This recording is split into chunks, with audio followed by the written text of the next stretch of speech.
Hey guys, today we're going to talk about the Esee Avispa in D2. Yep, D2 steel. A lot of people didn't realize these were even out. Actually, when I was looking for the Ontario rat in D2, I just happened to come across things that these were coming out. And I picked a couple of these up. I actually picked them up before Christmas, and I kind of marked the Zancudo as my knife of the year 2016. I did a video on that, and I never reviewed it, and I just kind of fell behind on reviews with knives because I did get so many new folders, and it's been a while, and I've got some more trigger time with this guy, so I wanted to do a review on it and talk about it. Now, the Esee knives are made by, what is it? It's like Blue Ridge knives or whatever. They're made in China. They're relatively inexpensive, and they're obviously styled after the Ontario rat. They're not exact identical clones, but pretty close. So when the Ontario rat decided to come out and make a version in D2, it was not very unrealistic to think that the Esee folders were going to follow. This one here is the Avispa. It is very close in size to the original rat. Very smooth action, by the way, guys, for a $40 knife, and this is 39 bucks, which is an absolute bargain. 39 bucks for a nice quality folder in D2 steel. Yep, take my money, please. This one here came in the sand. It has the one G10 side. The other side is a steel liner. It's a steel frame, so this is a frame lock.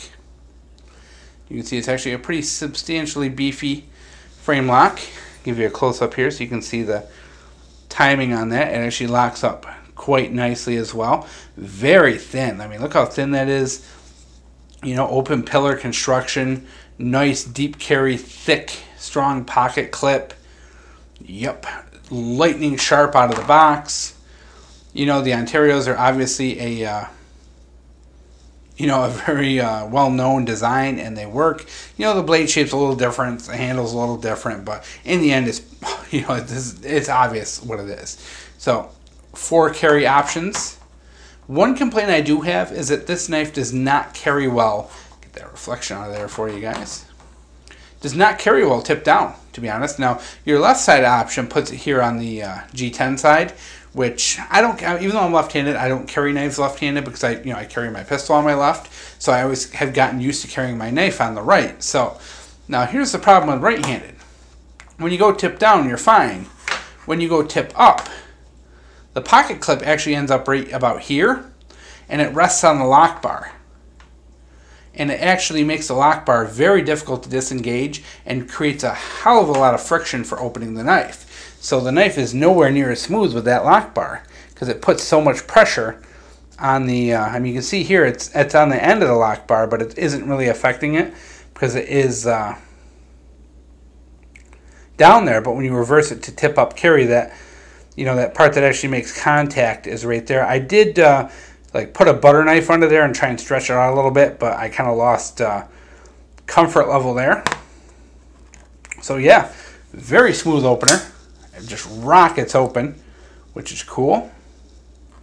A little jimping on the back there for you. Overall, fits my hand very well. I have huge palms, little fingers, so fits well, cuts well. You can really bear down on this because it has that little finger choil there to protect your hand from slipping. A little bit of jimping on the back. The what are they? Those like kind of pyramid-shaped thumb studs. Stone wash finish on the blade. What's not to like? With that kind of smooth action. Good blade centering. Not the best, not perfect, but pretty darn tootin' good. Alright.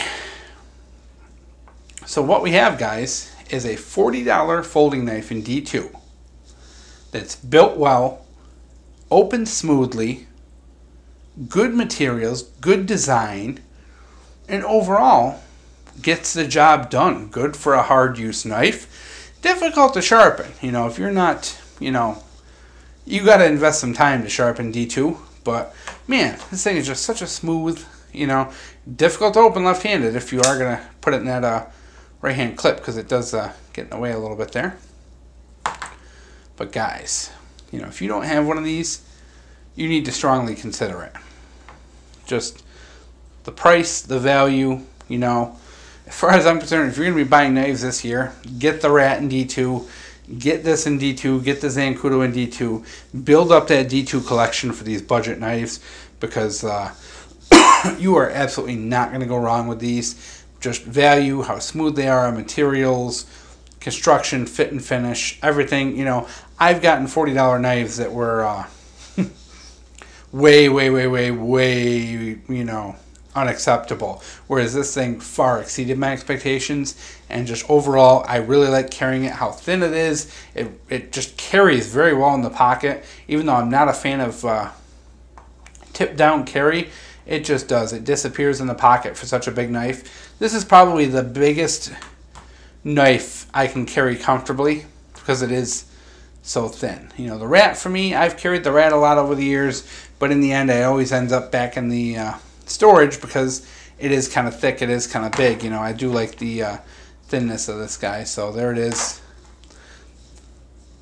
Really great knife for the money, guys. Hope you enjoyed.